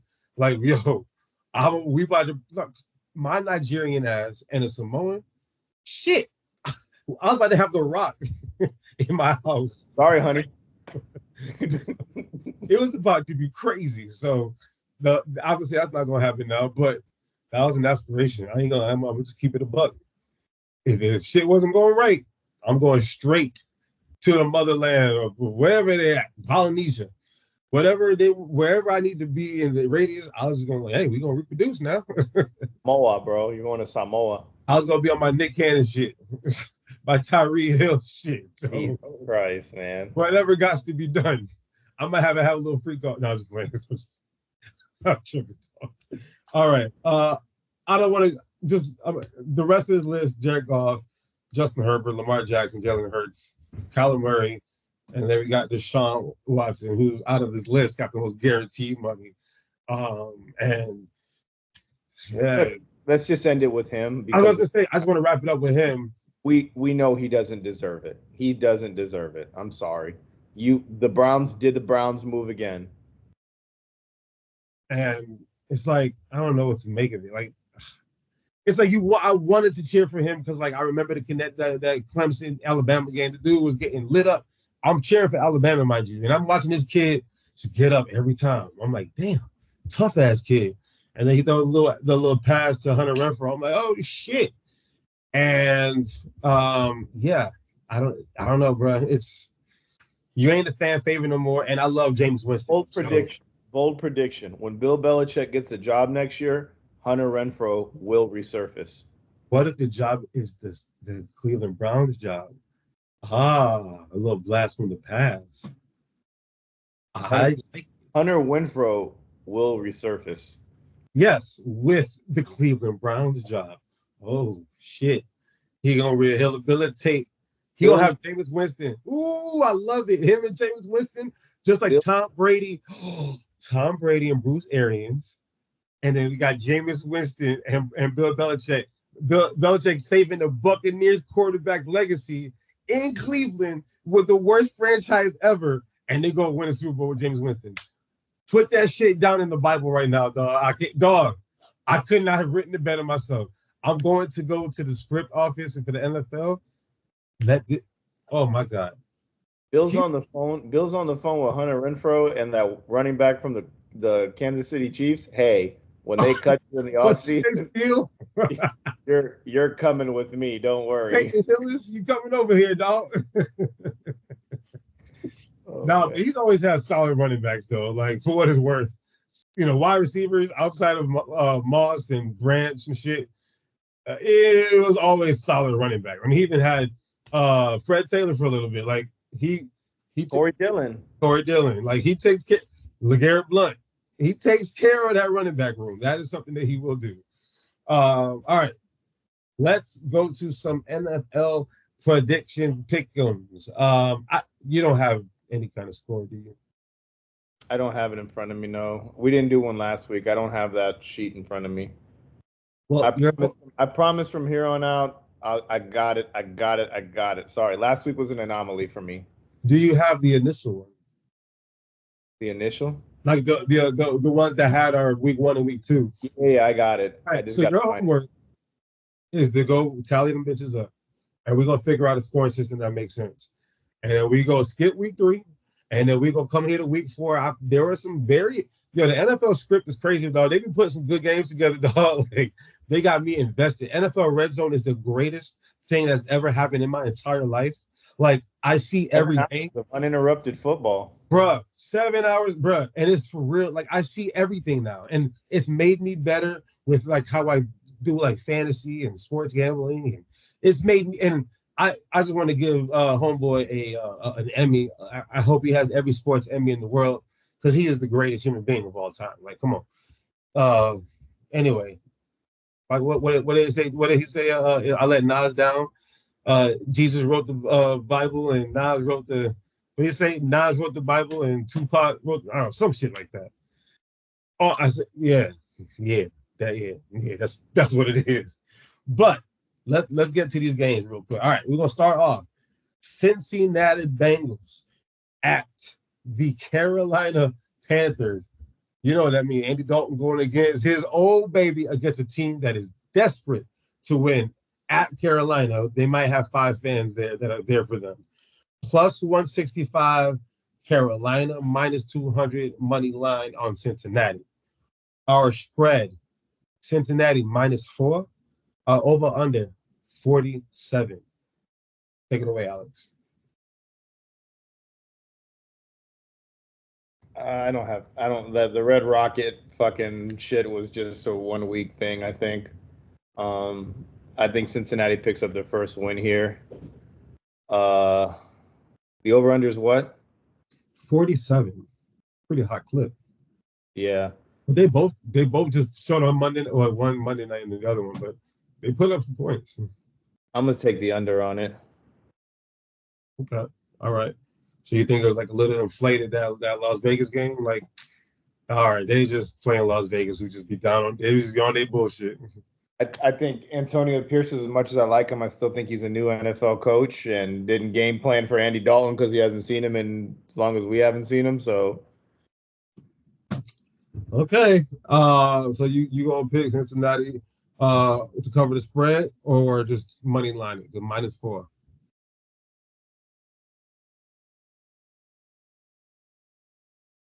I'm taking Cincinnati, but minus 4. That means they got to win by 4, right? By 5, because they win by 4 as a push. Yeah. By 5 or more, right? Yeah. Yeah. Yeah. I'll take that. You know what? I gained so much respect from this. I like the storybook shit, dog. I gained a lot of respect from that little storybook shit. And I'm like, yo, Carolina is gonna lose the game. All right, I'm gonna pick Cincinnati to win straight up. But if I had to put my money on it, I might just pick Cincinnati. I feel like Carolina should be coming in mad, and they gonna go to try to whoop their ass, but they just gonna keep trying to overdo shit. and they have to win like a walk-off field goal by Everett McPherson.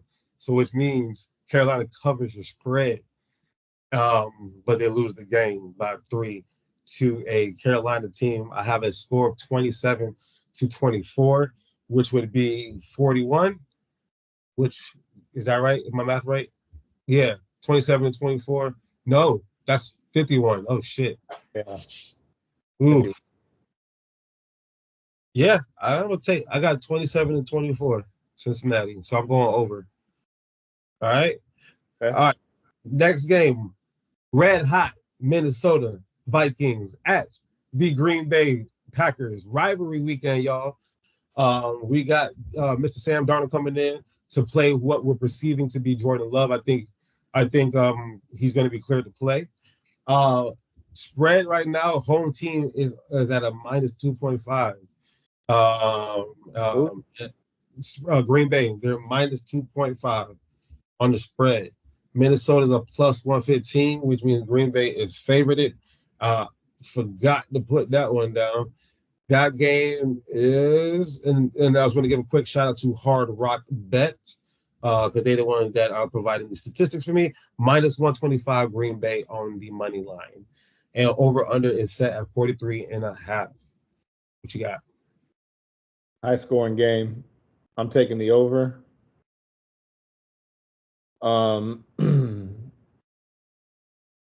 And minus 2.5. What do you got? Let me hear what you got. Let me hear why you carve it up. I'm gonna keep it a buck. I'm kind of like torn on this one because the Sam Darnold tour has been pretty fun. I'm gonna keep it a buck. There was a certain coach that we spoke about to begin the season because Tua went in on homeboy saying he told him he wasn't shit and blase. What is his name? Miami's former coach when Tua was there. Brian Flores. Mr. Brian Flores is the defensive coordinator of the Minnesota Vikings. They have the number one defense in the NFL right now. He is coaching, like he has CJ Stroud seeing ghosts. James Jones was on FS1 and he was like looking at the defense like, what the hell am I seeing here? Brock Purdy, after the game, was shaking, you know how they shake everybody's hands in midfield? He went up to Brian Flores and said, your defense is crazy. Like, I don't know verbatim. Game plan is crazy. Your game plan is, bro, this is a dude that just went to the Super Bowl and he was out there seeing shit. Like, oh my God. Minnesota is on a mission.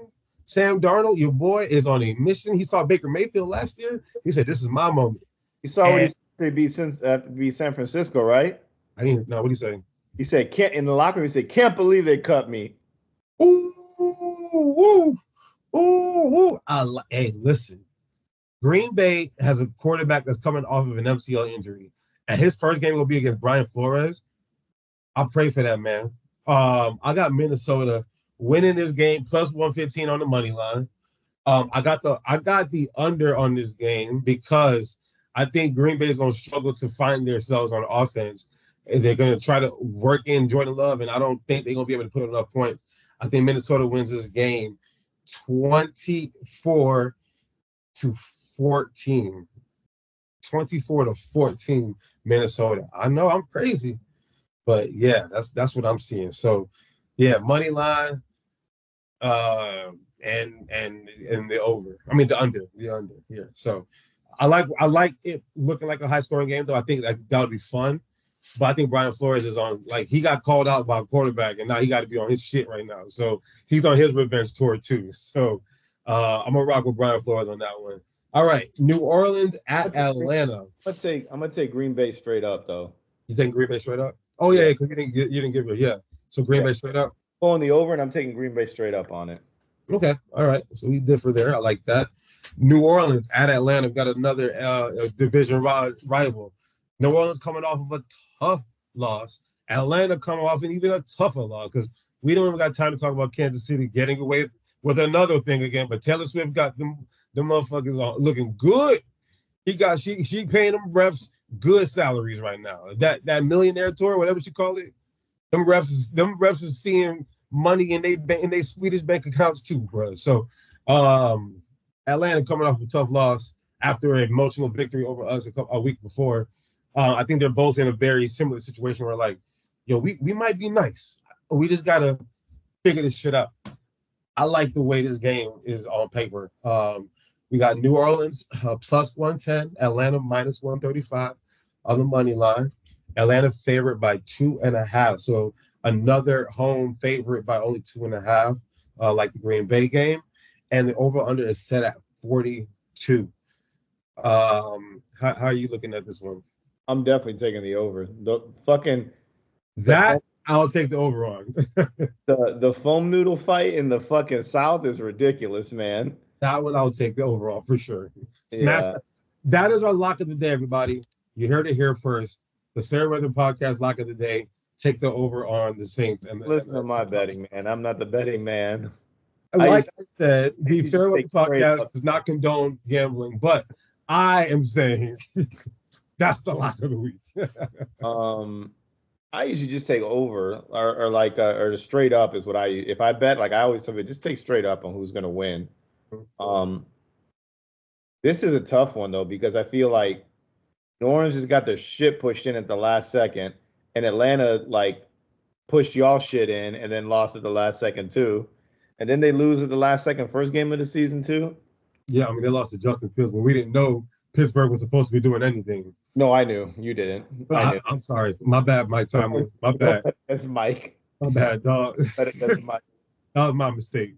He said, Cordell, get out there. You haven't played in 2 years? Go show them what you do now. Apologize, big brother. I'm sorry. I'm gonna lean more towards New Orleans. I'm gonna go straight up on New Orleans. I agree. Not that I don't believe in Atlanta. Me either. I just think you know what? Yeah, that's a tough one, dog. Because I like both of the running backs a lot. Bijan and Alvin Kamara are like two guys I really do like. I like that if I'm New Orleans, I like that Olave picked it up last week, even though Shaheed did nothing. I think Olave needed to kind of just get into his groove so that now they can both probably eat. But in Atlanta, people need to understand, all you dumb fucks that picked up Shaheed in fantasy, he's just a deep ball threat. He's just a deep ball threat. My girl has Olave and Shaheed, and she started Olave week 1, nothing. Week 2, nothing. So she said, all right, fine. She started Shaheed week 3, 0, and Olave blew up. But that was a real tough game, dog. That's a game I probably would not touch. Pause. But for the sake of this show, Atlanta's at home. I think they got robbed more than the Saints got beat.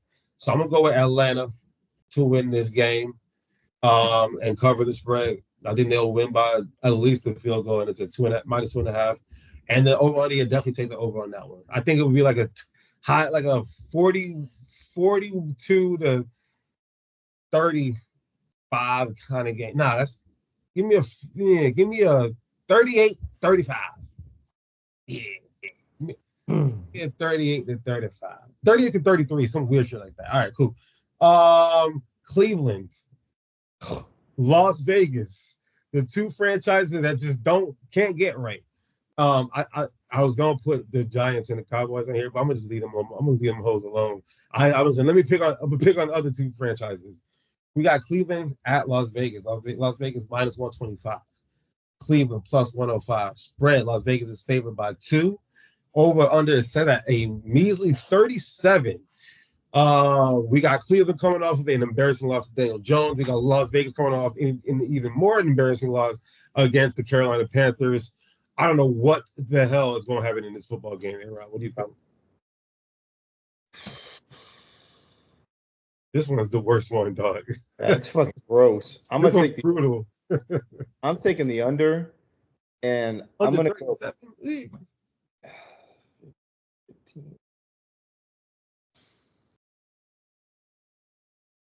Jerome Ford, right? That's his name. He's questionable. I don't know if he's playing. You know what? Fucking give me the over on it. Don't go how you really feel. Yeah, I don't know. This is such a gross game. Yeah, it's gross. That's another one I wouldn't touch, but I want to see how confident you are. Don't listen. Give me the under and give me Cleveland to cover the spread. Okay. Um, What's Cleveland? What's the spread for Cleveland? the two plus Spread is two. -2, right? Yeah, Las Vegas is -2, so Las Vegas is favorite. What's Cleveland's? They'd be at +2. So Correct. they would have if you pick the -2, they just can't be beat more than 2. Yeah, And yeah, right. yeah, Yeah. Yeah, give me Cleveland to cover the spread. I like that. all right, all right. I agree. Yeah, yeah. God damn. In a vacuum, we're in Las Vegas. I think Deshaun Watson is more down bad than what Cleveland is. I mean, what Las Vegas got going on. I think Las Vegas is just, a bunch of misfit toys with a brand new coach. I think Deshaun Watson has lost himself.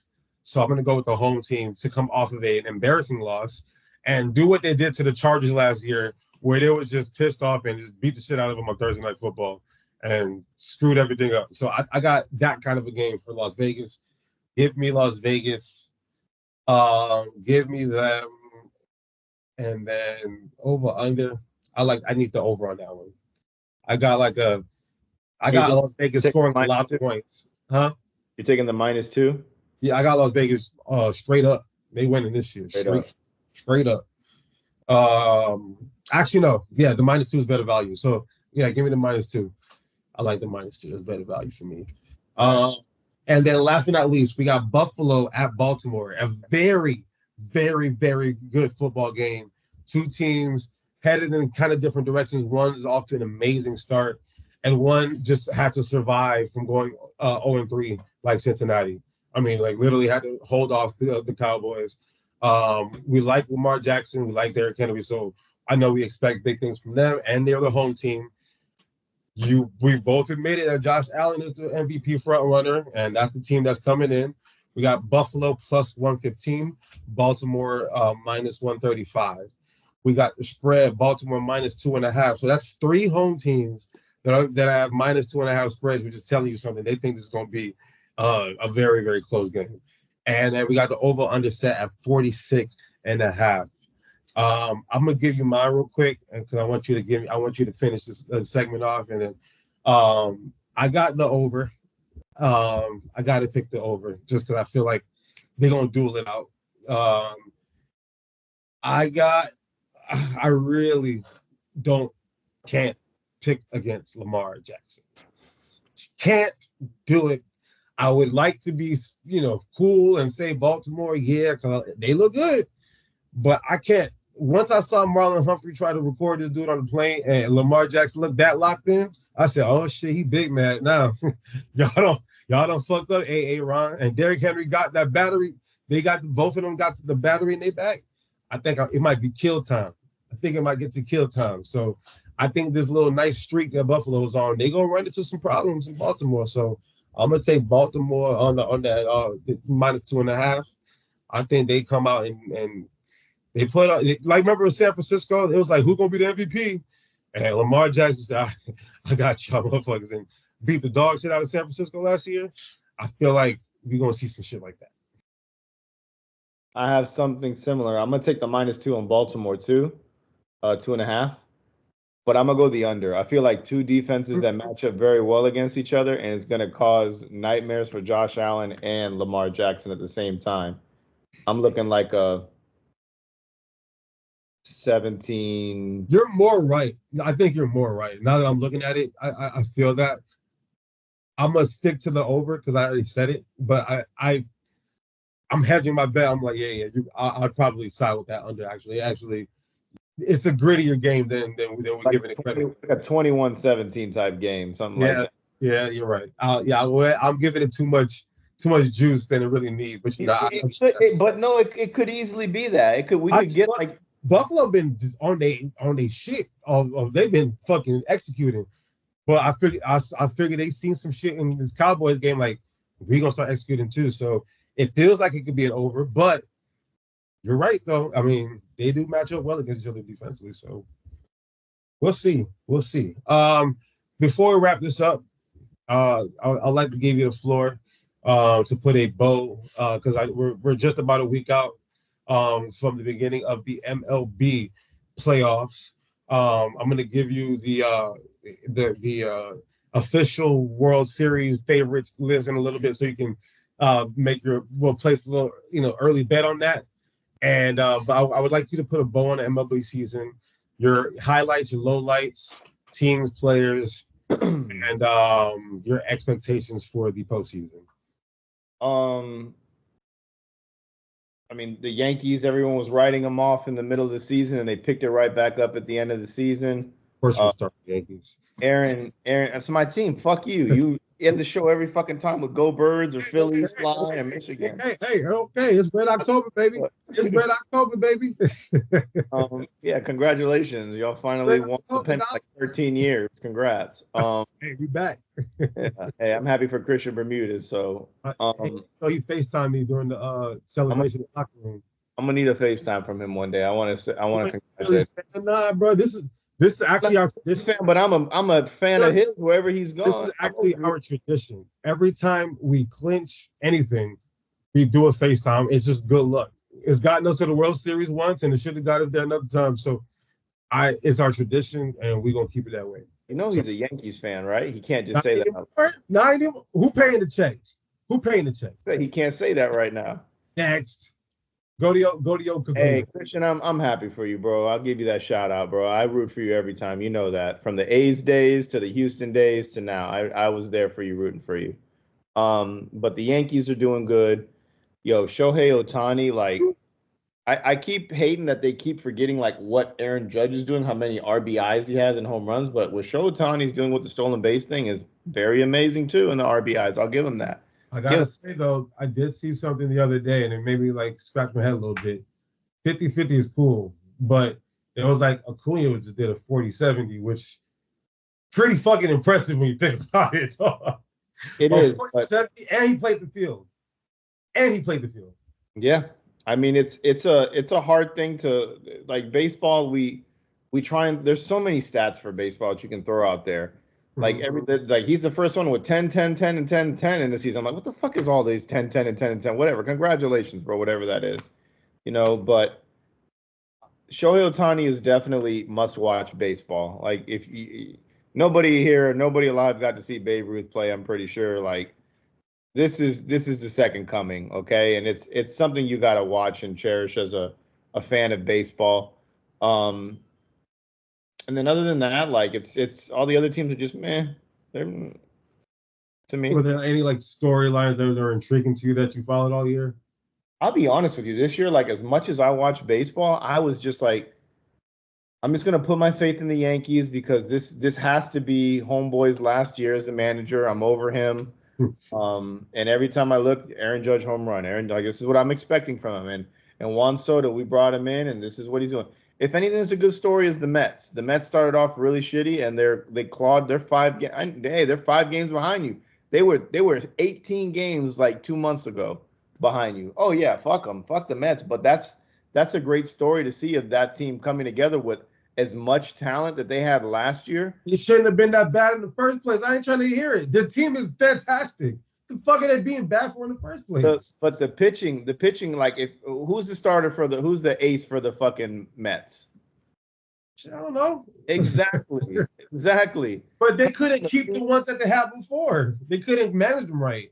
They couldn't make the ground that was horribly managed. What have I been saying for like 3 years now about the Mets organization when it comes to having pitchers healthy? They are the absolute worst in baseball. They're the Clippers, right? Like y'all, it's like the Lakers and the Clippers in town. One got the rep, the other one, little brother franchise, and they do little brother shit.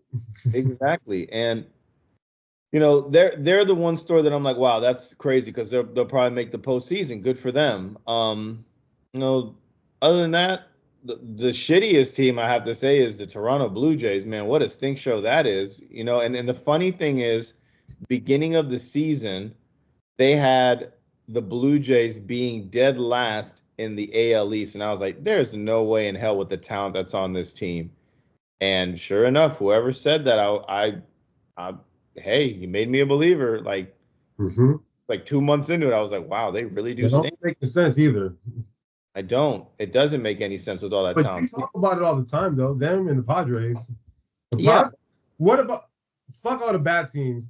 What about the Padres? 91-66. I mean, they, obviously, you have your theory that they're only there to beat the Dodgers, but I think, they fixed some shit this year. It feels like they fix shit every year, man. That's a team that's just like it has no identity. Who's the star? Like, remember one year we were romanticizing, oh, they got Manny Machado. He's the fucking guy. And then Fernando Tatis has a game like, oh my God, they got Fernando Tatis. He's the guy. But the steroid shit kind of like, He's talented. Like if you've got a guy that's the face of would you say you move him to right field? It doesn't make any sense to me. And then you go get Xander Bogaerts and he doesn't play every day? Like, what the fuck are you doing? Jackson Merrill, young cat. Jackson Merrill, who's a front runner to win AL or NL Rookie of the Year. Like boy, Jurison Profar, all-star this year. Yeah, he's in fantasy baseball. I should have been in the championship this week, and I should be winning because my team is balling right now, and I'm mad. But continue. they did. They put together a good product. They gambled on it. They got Luis Arias. Shit. They went and got Luis Arias from Miami. They went and got Luis Arias, who's his hit streak once again. Like he's the best hitter in baseball. I don't care what anybody tells me. Like he's amazing. Like what Manny or Miguel Cabrera was doing when he won the Triple Crown. Like he's literally doing that, and he's an amazing player. But they're just like a team of all these little special tools. Like all the guys that do well on that team can play multiple positions outside of probably Manny Machado. They all can play any position you ask. Because Jackson Merrill was a shortstop. Then they were going to make him a second baseman. Then they say, you know what? You're going to go play center field. So it's wild to see how he's moved around throughout his career. I mean, and it didn't take off quick in baseball. They immediately said, you're going to be an outfielder. But he was on the depth chart as a shortstop. So they're like, we found something here. And Jackson Profar. If you had to say, like, the San Diego Padres' best player is blank. Couldn't tell you. It's a collective team. It's a collective effort of one guy does something one day, the next one. And you want that. But, like, I don't know. I like Bud Black as a manager. I think he's the manager still, right? Is it Bud Black? You know better than I do. I think so. Can you look it up quick? I will. Mr. Oh my God. See, sometimes these hurricanes be blowing in. And yeah, Bud Black is the manager of the Colorado Rockies. No. They're fucking managed. This is how much I don't care about the Padres, man. Shit, yeah. Don't they got it's Michael Timothy Schilt. Who the fuck is that? I think he used to be the manager for the Cardinals. Bro, I never heard of this dude in my entire life. But that ain't Dusty. But hey, they find a way to get it done. But I don't know. This is something, and I don't know how to explain it. Like they put so much talent on the field, and it should win, and it can't get far. And then they scrap it and put more talent, and they scrap it and put more talent. And this is the first year I think that they just said, all right, we got two cornerstone pieces. We need the other guys to step up, and the other guys have stepped up. So I'll give them that. Because Cronenworth, when he first played, he was a 300. Another guy, second baseman. Like him. Put him at shortstop. Put him at first base now. Profar, second baseman, played third place, played shortstop. Now he's an everyday left fielder. Like this is a team of moving parts. Someone can play anywhere. There's super utility guys everywhere. So are they? To me, they're just not exciting. That's just it. They're just not exciting to me. But if you like them, you like them. No, you're right, because I was thinking about my dog, Hai-Song Kim. That's another utility dude. It's another utility. Yep. All right, let me just give you the favorites to win the World Series, and give me your bet. Who is the best bet for you? Plus the team we talked about earlier, Los Angeles plus 320, Philadelphia plus 420, New York plus 440, Astros plus 850. Baltimore plus 950. That's your top five. I think the best bet is the Yankees, and I'm not saying that as a fan. The best bet is the Houston Astros always. Always. There's something that doesn't feel right in Houston. Like I got to see the first game with Justin Verlander pitching because he doesn't look like Justin Verlander since he's Yeah, come. but the postseason lights, the October lights would come on and I the know. dogs come back sometimes. It's does, different. it does, but like he just doesn't look like he had like it looks like age is finally caught up to him. And I don't want to write him off like that, but I think the times of Scherzer and him being dominant are coming to a close, and you need to appreciate that you got to watch these two pitchers pitch in baseball. Remember Golden State won that World Series, that championship in 2022, and we're like, where the fuck did that come from? And then Steph Curry is now riding out to the sunset, plays on a different team, Draymond's fighting people. To me, this is their last hoorah. They'll just go for the shit, and then they all kind of just ride off into the sunset. And this era of this Astros team that we know it's done. It's transitioning. But I think they just go out with a bang this year. And to me, at plus 850 per FanDuel Sportsbook, I like them odds. Now, obviously, I would like to say Philadelphia at plus 420, but I like the Astros at plus 850. Not that one. All right. That's all I got. Before we wrap up, I would like to just know what's grinding your gears. What's grinding my gears? Dallas Cowboy fans. They're just I know what really grinds my gears.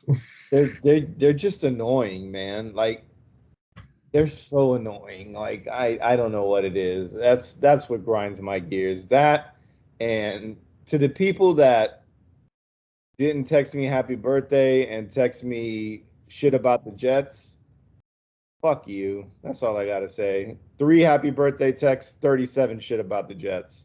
Yeah, that's not something I would do. I'm not trying to look. I don't like to be kicked when I'm down. So why would I? Unless you're a Cowboys fan, We're not down. We're not down. I'm just saying though.